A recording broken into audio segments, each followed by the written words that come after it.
None महाराज की जय। वक्रतुंड महाकाय सूर्यकोटि समप्रभ निर्विघ्नं कुरु मे देव। सर्वकार्येषु सर्वदा सौनु करो कल्याण। हे दयाळु प्रभु सौनु करो कल्याण। हनुमान जी महाराज की जय। ओम श्री रामचंद्र भगवान की जय। श्री गायत्री मात की जय। ओम श्री सोमनाथ महादेव की जय। श्री सिद्धेश्वर महादेव की जय। श्री भारत माता की जय। वंदे वेद मातरम। श्री द्वारिकाधीश की जय। कृष्ण कन्हैयालाल की जय। बालकृष्ण लाल की जय। श्री डोंगरे जी महाराज की जय। श्री सुखदेव जी महाराज की जय। श्री प्रहलाद जी महाराज की जय। श्री नरसिंह भगवान की जय। ओम नमो भगवते वासुदेवाय। श्री भागवत भगवान जी महाराज की जय। ओम नमो भगवते वासुदेवाय। આપણે પ્રહલાદજીની કથા તરફ આગળ વધીએ। આજની કથા ખૂબ સરસ રીતે આપણે ભગવાન સાંભળી રહ્યા છીએ એવા ભાવ સાથે। આજની તારીખે 9મી ડિસેમ્બર છે, માગસર વદ પાંચમ છે અને આજે મંગળવાર છે। ગણપતિ બાપા કી જય। હિરણ્યકશિપુને ત્યાં પ્રહલાદનો જન્મ થયો છે। પ્રહલાદ ધીરે ધીરે મોટા થાય છે। પ્રહલાદજી જન્મથી જ મહાન ભગવત ભક્ત હતા। પૂર્વ જન્મના મહાન યોગી ભક્ત છે। એ સર્વને આહલાદ અને આનંદ આપતા, એટલે જ એમનું નામ રાખવામાં આવ્યું છે પ્રહલાદ। પ્રહલાદજી સતત નારાયણનું ધ્યાન કરે છે, નારાયણનું સ્મરણ કરે છે, નારાયણના નામનો જપ કરે છે। શ્રીમન નારાયણ નારાયણ નારાયણ। પ્રહલાદજી 5 વર્ષના થયા એટલે હિરણ્યકશિપુ દૈત્યોના ગુરુ કુલગુરુ એવા શુક્રાચાર્ય ના પુત્રો સંગ અને અમર્કને સંગામર્કને બોલાવીને કહે કે આ બાળકને રાજનીતિ ભણાવો। સંગામર્ક પ્રહલાદજીને ઘેર લઈ જાય છે અને ભણાવવા લાગે છે, રાજનીતિનું શિક્ષણ આપે છે। પરંતુ ગર્ભમાંથી આવ્યા ત્યારથી જ પ્રહલાદજીને ભક્તિનો રંગ લાગ્યો છે। જેને ભગવાનના ધ્યાનમાં પ્રભુના સ્મરણમાં આનંદ આવે છે તેને સંસારનું તુચ્છ બધું જ તુચ્છ લાગે। પ્રહલાદજીની સ્મરણ શક્તિ પણ અલૌકિક છે। ગુરુજી જે કંઈ પૂછે તરત જ જવાબ આપે। ગુરુજી ખૂબ જ રાજી થઈ જાય છે। ગુરુજી વિચાર કરે કે મારો આ વિદ્યાર્થી બહુ બુદ્ધિમાન છે, ઘણો ડાહ્યો છે, ધીર ગંભીર અને શાંત છે। 6 મહિના પછી તો હું પ્રહલાદજીને તેના પિતાના દરબારમાં લઈ જાઉં। પ્રહલાદજીએ પિતાને પ્રણામ કર્યા છે। પિતા હિરણ્યકશિપુએ તેને ગોદમાં ઉઠાવી લીધા અને કહ્યું કે બેટા, તારા ભણતરના જે 6 માસ થયા તું ઘણા પાઠ શીખો હોઈશ, એમાંથી જે ઉત્તમ પાઠ તને યાદ હોય ને એ તું મને કહે, મને ખબર તો પડે કે તું કેવો ભણ્યો છે। પ્રહલાદ વિચાર કરવા લાગે, ગુરુજીએ જે કંઈ વિદ્યા ભણાવી છે તે બરાબર નથી, ઉત્તમ નથી। ગુરુજીએ તો રાજનીતિ ભણાવી છે, શત્રુ સાથે કપટ કઈ રીતે કરવું તે ભણાવ્યું છે। પિતાજી તો ઉત્તમ પાઠ કરવાનું કહે છે, તેથી મારે ઉત્તમ પાઠ બોલવા જોઈએ। ત્યારે પ્રહલાદજી હિરણ્યકશિપુના પિતાશ્રીને કહે છે કે આપણા અધઃપતનનું મૂળ કારણ અંધારા જ કૂવા જેવું છે। પ્રાણીઓને માટે એ જ શ્રેષ્ઠ છે આ ઘરને છોડીને વનમાં જવું અને ભગવાન શ્રી હરિનું શરણું લેવું। જ્યાં સ્વાર્થ આવે છે ને ત્યાં કપટ આવે છે, જ્યાં સુખ ભોગવવાની ઈચ્છા છે ત્યાં કપટ કરવું જ પડે। આ તારું અને આ મારું, સગીમાં દીકરી સાથે, પિતા પુત્રની સાથે કપટ કરે છે। સંસારનો બધો જ પ્રેમ સ્વાર્થ અને કપટથી ભરેલો છે।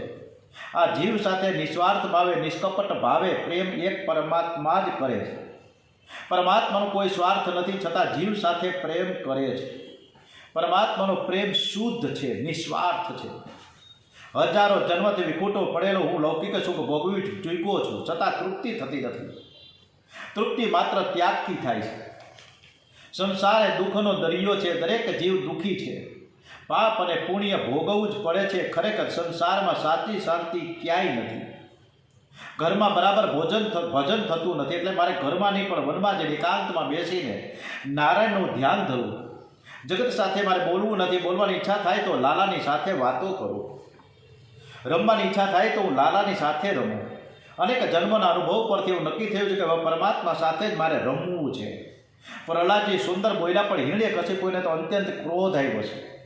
એ લાલાને એને ત્યાં બેઠેલ સંગામર્કને ઠપકો આપ્યો, તમે મારા બાળકને આવું શિક્ષણ આપ્યું, મેં તો તમને રાજનીતિનું ભણાવવાનું કહ્યું હતું, ખબરદાર હવે પછી આવું શીખવું છે તો. અરે સંગામર્ક પ્રહલાદજીને પૂછે છે કે અમે તને કદી આવું તો શીખવાડ્યું નથી, તો પછી તું પિતાજીની આગળ આવું કેમ બોલો છો? પ્રહલાદજી કહે, ગુરુજી, આ જીવને ભક્તિનો રંગ લાગ્યો છે, તે કોઈના કહેવાથી લાગતો નથી. અગર કોઈના કહેવાથી આ જીવ ભક્તિ કરતો નથી, ભક્તિ હૃદયમાંથી પ્રગટે છે. મને પરમાત્માની કૃપાથી આપોઆપ ભક્તિનો રંગ લાગ્યો છે. મારા મનમાં એમ નથી કે હું પિતાજીની સમક્ષ બોલ્યો છું. થોડા દિવસ પછી એક દિવસ હિરણ્યકશિપુ પ્રહલાદજીને ગોદમાં લઈને ફરીથી પૂછે કે બેટા, આટલા દિવસોમાં ગુરુજી પાસેથી જે કંઈ શીખો હોય એમાં સારી સારી વાતો મને જણાવો. શ્રવણમ કીર્તમ વિષ્ણુ સ્મરણમ પાદ સેવનમ અર્ચનમ વંદનમ દાસ્યમ સખ્ય મત આત્મનિવેદનમ. પ્રહલાદજી કહે છે કે પિતાજી, 9 પ્રકાર વિષ્ણુ ભગવાનની ભક્તિ થાય છે. ભગવાનના ગુણ લીલા નામ આદિનું શ્રવણ, તેનું કીર્તન સ્મરણ, એની ચરણ સેવા, પૂજા અર્ચા, વંદન, દાસ્ય, સખ્ય અને આત્મનિવેદન. આ સમર્પણ ભાવથી આ 9 પ્રકારની ભક્તિ કરવામાં આવે તો પરમાત્મા પ્રસન્ન થાય. પરમાત્મા પ્રસન્ન થાય તો જીવન સફળ થાય છે, બાકી ભોગ ભોગવવાથી શાંતિ મળતી નથી. પરમાત્માના નામ સ્મરણથી જ શાંતિ મળે છે. આ સાંભળી હિરણ્યકશિપુને ક્રોધ આવ્યો એટલે પ્રહલાદને ગોદમાંથી નીચે ફેંકી દીધો. સેવકને હુકમ કર્યો કે તમે આ બાળકને મારી નાખો, એ મારા શત્રુનું ભજન કરે છે. અસુર પ્રહલાદને મારવા દોડ્યા. પ્રહલાદજી પરમાત્માનું સ્મરણ કરવા માટે નીચે બેસી ગયા. એમની દિવ્ય દ્રષ્ટિ છે. તેઓ પ્રહલાદજીનો વાળ પણ વાંકો કરી શીખાય નહીં. પ્રહલાદજીને મારવાના ઘણા ઉપાયો કર્યા પણ કાંઈ વળ્યું નહીં. અનેક પ્રકારના બાપ દીકરાને મારવા માટેના પ્રયત્નો કરી રહ્યો છે.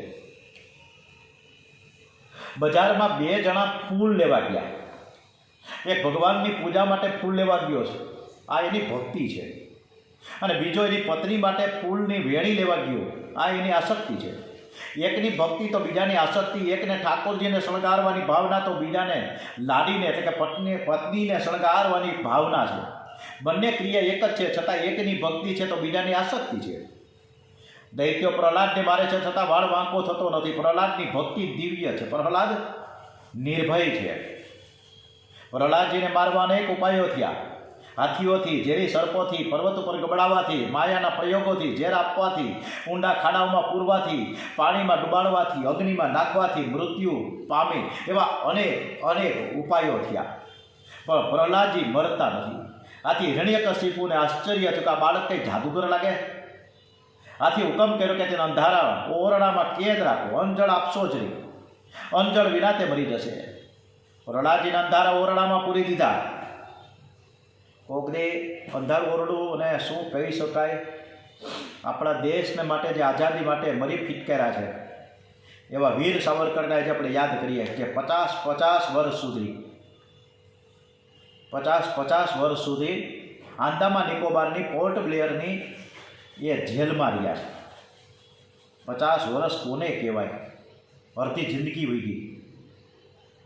અને આ એવી રીતના ગોઠવાયેલું હતું કે એકબીજા કોઈના મોઢું પણ ન જોઈ શકે. ઘણી બધી યાતનાઓ ભોગવી છે.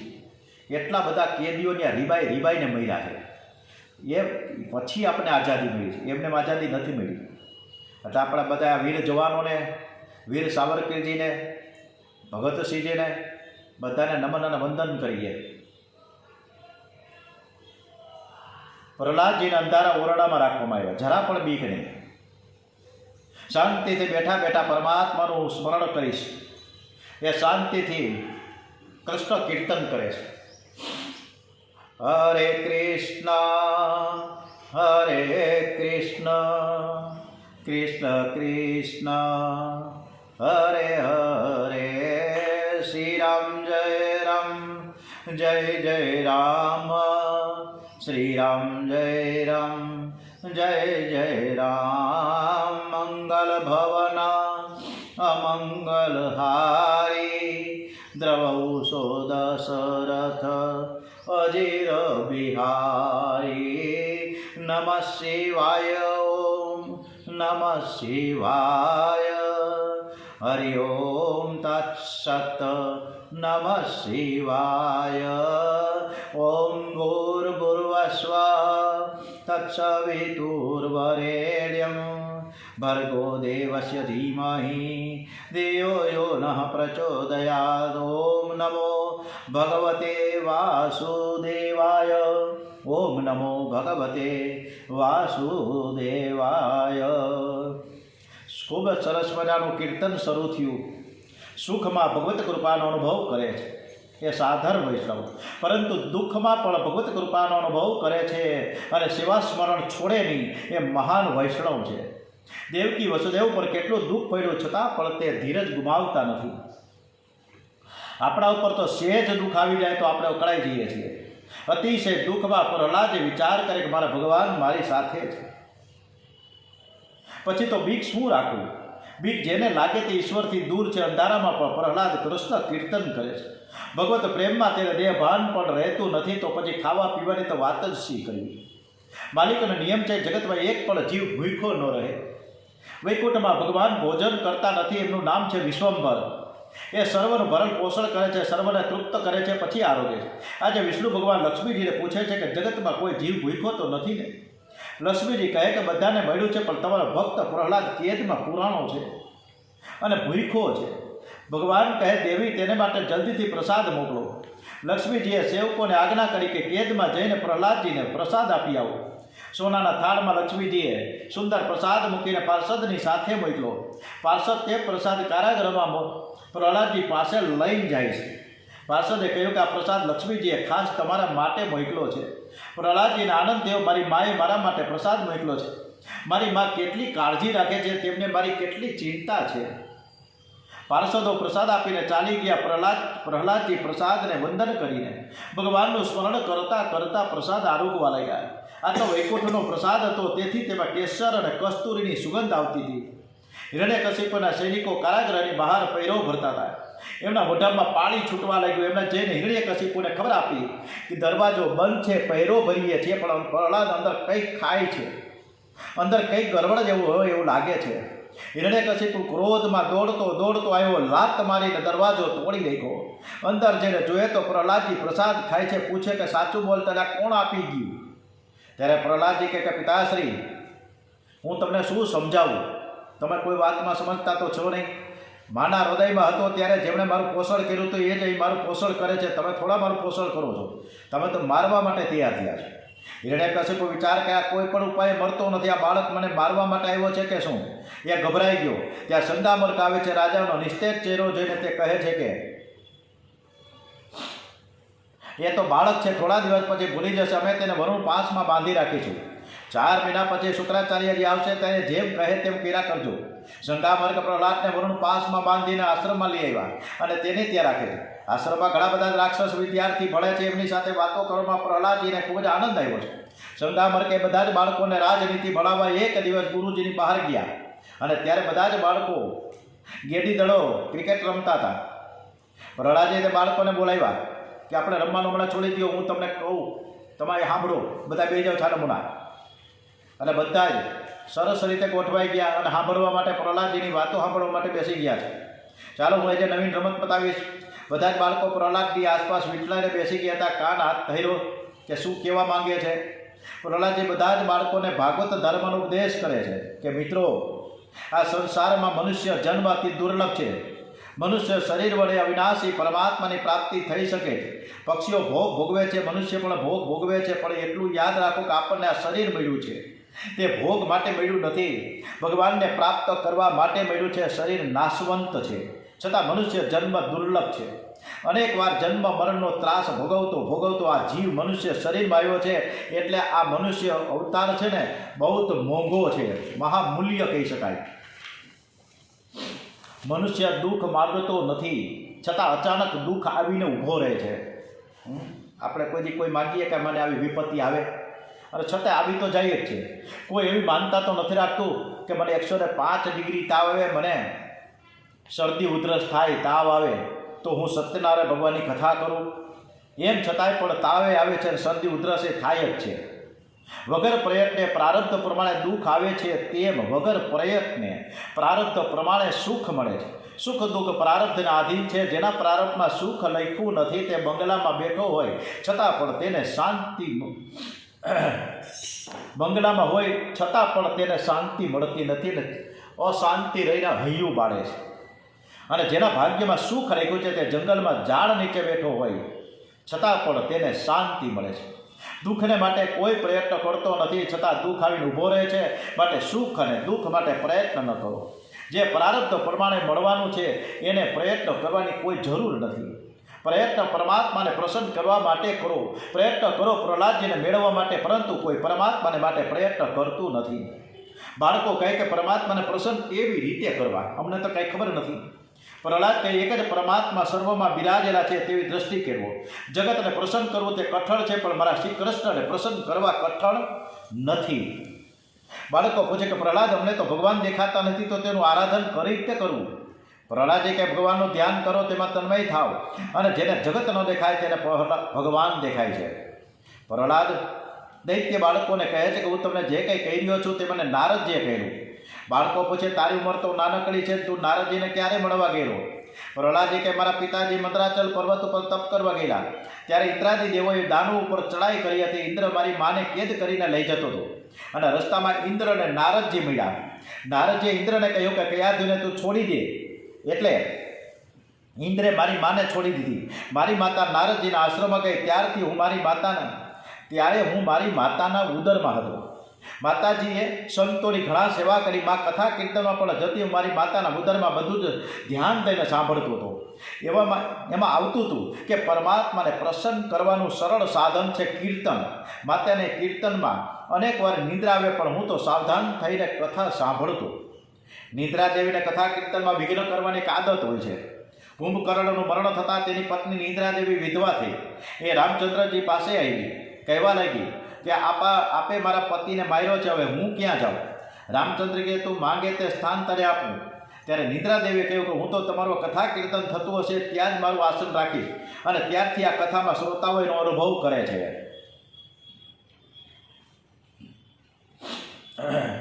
એકવાર મીરાબાઈ ભક્તોની સાથે કીર્તન કરી રહ્યા, અને એમાં કેટલાક લોકોના તાલ બરાબર પડતો નહોતો. જ્યાં શરીરનું ભાન નથી ત્યાં તાલનું ભાન ક્યાંથી હોય? બીજા દિવસે આ ભૂલ ન થાય તે માટે કોઈએ મોટા અક્ષર ત્યાં લખ્યું તાલસે ગાના. મીરાબાઈની નજર એના ઉપર પડી, તેણે છેકી નાખ્યું અને લખ્યું કે પ્રેમ સે ગાના. કીર્તનમાં તાલ કરતાં પ્રેમની કિંમત વધુ હોય છે. કીર્તન કરવાથી મનનો મેળ ધોવાય છે, હૃદય શુદ્ધ થાય છે. પ્રેમથી પ્રભુના નામનું કીર્તન કરો તો ભગવાન રાજી થશે, તમને ભગવાનના દર્શન થશે. તમે બહારથી આંખો બંધ કરશો તો અંદરની આંખ ઉઘડશે. પ્રહલાદજીના કહેવાથી બધા જ બાળકોએ પોતાની આંખો બંધ કરી. પ્રહલાદજી બધા જ બાળકોને સ્પર્શ કરે છે, તેથી તેમને તેજ દેખાયું. તાળી પાડીને કીર્તન કરો. તાળી એ નાદ બ્રહ્મ છે. પ્રભુ કીર્તનમાં તાળી પાડવાથી નાદ બ્રહ્મ થાય છે, અને નાદ બ્રહ્મ અને નામ બ્રહ્મ એક થાય તો પરમ બ્રહ્મ પ્રગટ થાય છે. અને હવે આ છોકરાઓને શું શીખડાવશે, શું કરશે, આ બધી આપણે વાર્તા કથા આવતીકાલે સરસ મજાની કરીશું. ઓમ શ્રી કૃષ્ણ કનૈયાલાલ કી જય. ઓમ નમો ભગવતે વાસુદેવાય. શ્રી કૃષ્ણ કનૈયાલાલ કી જય. ડોંગરેજી મહારાજ કી જય. શ્રી ગણપતિ મહારાજ કી જય. શ્રી હનુમાનજી મહારાજ કી જય. શ્રી રામચંદ્ર ભગવાન કી જય. ભારત માતા કી જય. શ્રી સોમનાથ મહાદેવ કી જય. ઓમ નમો ભગવતે વાસુદેવાય. ઓમ શ્રી ભાગવત ભગવાનજી મહારાજ કી જય. ઓમ નમઃ પાર્વતી પતે. હર હર હર હર હર હર હર હર મહાદેવ હર.